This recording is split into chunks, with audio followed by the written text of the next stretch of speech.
The coffin was already sealed when the janitor screamed, "Stop! She's still alive!" The billionaire froze. The priest dropped the Bible. And in that silent second, one small mistake made by powerful people was about to destroy, or save, a life.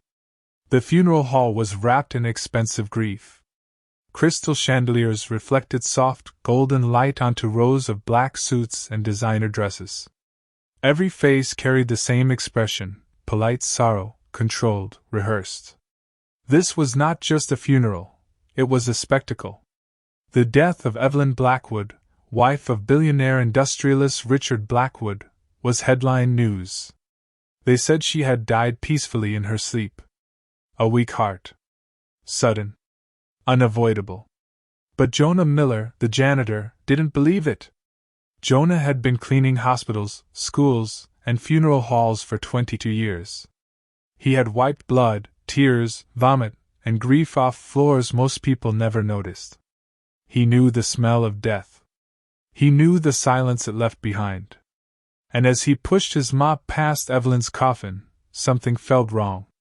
Her face was pale, but not death pale. Her lips were faintly blue, yes, but her neck carried a thin red line, almost invisible beneath makeup. Jonah leaned closer. The room smelled wrong, not decay, not finality. Then he saw it. A tremor. So small no one else noticed. A single twitch in her fingers. His heart slammed into his ribs. Jonah stepped back, shaking his head. "No, no, that's not possible," he whispered. He told himself it was stress. He was nobody. What did a janitor know that doctors didn't? But then he heard it. A sound. Not from the room. From the coffin. A shallow, broken breath. Jonah dropped the mop. "Hey!" he shouted, his voice cutting through the violin music. "Stop this funeral!" Gasps rippled across the hall. Guards rushed toward him. Richard Blackwood stood up slowly, his eyes burning with rage. "Get this man out!" Richard snapped. "She's not dead!" Jonah yelled, pointing at the coffin. "I swear, she's breathing!" Laughter followed. Bitter, offended laughter. A janitor accusing the richest man in the city of burying his wife alive? "Open it!" Jonah begged. "Just open it!" Richard's hands shook, not with fear, but with fury. "My wife has been examined by the best doctors money can buy." That was when Evelyn's body moved. Just slightly. But enough. The hall went silent. Richard stared, his face straining of color. Slowly, the coffin was opened. Evelyn gasped. The scream that followed shattered the room. Doctors rushed in. Oxygen masks? Defibrillators. Chaos replaced ceremony. And as Evelyn was wheeled out, alive, the world Richard Blackwood controlled so carefully began to collapse. Because Evelyn was not meant to wake up. And Jonah Miller had just stepped into a truth far more dangerous than death. Saving her life was only the beginning. Because when Evelyn opened her eyes, she whispered 6 words that would destroy a billionaire empire. "He tried to kill me." Evelyn woke in the hospital 3 days later. The room smelled of antiseptic and quiet panic. Machines hummed softly. Richard sat beside her bed, holding her hand like the devoted husband the world admired. She stared at him. And screamed. Doctors restrained her as she shook, tears flooding her eyes. "Get him away from me!" she cried. "Please, don't let him touch me!" The truth came out slowly, painfully. Evelyn had discovered Richard was laundering money through charities, using her name to hide illegal deals. When she threatened to expose him, he didn't shout. He didn't argue. He poisoned her. A rare drug. It slowed the heart, mimicked natural death. A perfect crime. But Richard hadn't counted on one thing.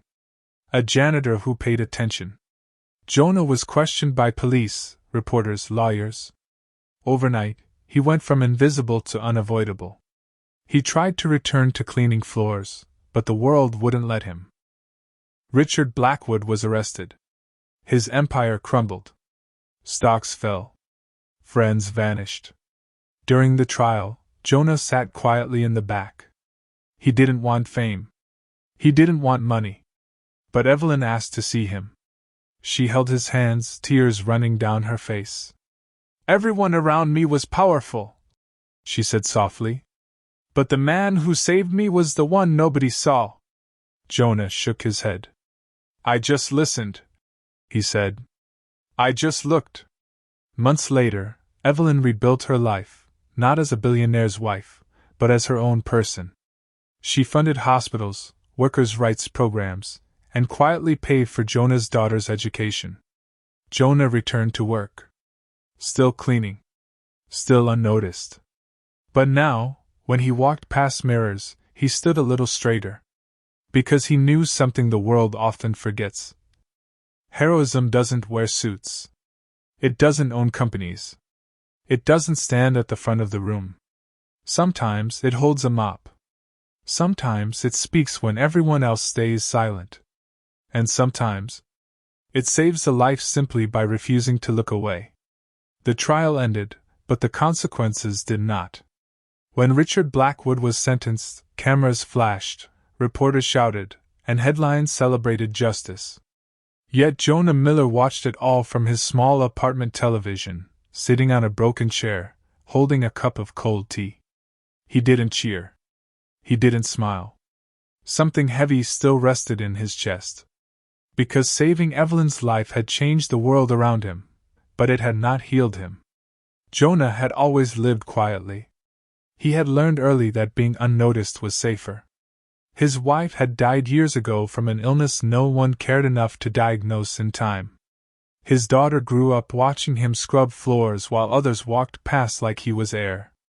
He never complained. He never demanded more. But after the funeral incident, people looked at him differently. Too differently. Strangers recognized him. Some praised him. Others accused him of lying, of chasing fame, of being paid off. Online comments tore him apart. "Why didn't the doctors notice? This sounds staged. A janitor doesn't save billionaires' wives." Jonah stopped reading after someone wrote, "He should have stayed in his place." Those words cut deeper than any insult. One night, as Jonah cleaned the same funeral hall where it all began, he stood alone beneath the chandeliers. The room was empty. Silent. No violins. No flowers. No lies. He whispered to the air, "I didn't do it for attention." His hands trembled. For the first time since that day, Jonah cried. Meanwhile, Evelyn struggled in ways the world didn't see. Though alive, she woke every night gasping for breath, reliving the coffin closing, the darkness pressing in. Therapy helped, but trust was harder to rebuild.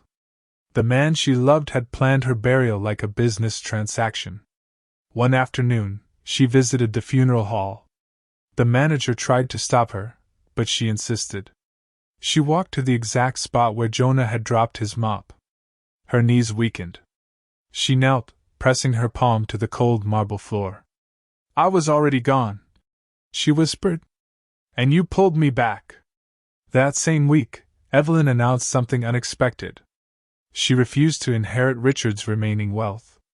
Instead, she created the Invisible Hands Foundation, an organization dedicated to workers no one notices: janitors, cleaners, guards, caregivers. People who see everything but are never heard. She asked Jonah to speak at the opening ceremony. He refused. "I'm not a speaker," he said quietly. "You were when it mattered," Evelyn replied. On the day of the event, Jonah stood behind the curtain, his heart pounding harder than it ever had at the funeral. Hundreds of people waited. Cameras were ready. He wanted to run. Then he remembered the sound. That breath inside the coffin. He walked out. Jonah didn't use fancy words. He didn't inspire with drama. He simply said the truth. "I almost walked away," he admitted. "I told myself it wasn't my place. That I was just a janitor. If I had listened to that voice, she would be dead." The room was silent. So if you see something wrong, Jonah continued, his voice steady now, don't wait for permission. Don't wait for power. Do the right thing, because sometimes doing nothing is the greatest harm. People stood. Not because he was a hero, but because he was honest. Years later, Jonah still cleaned floors, but now, people greeted him, listened to him, respected him. Not because of what he had done once, but because the world had finally learned to see those it once ignored. And somewhere, in a quiet hospital hallway, a janitor paused, listened, and saved another life. Because courage doesn't belong to the rich or powerful. It belongs to those who choose to act, even when the world tells them they don't matter. Never ignore your instincts. Never underestimate your worth. And never believe your voice is too small to change fate. Sometimes, the person who stops the funeral is the one who cleans the floor.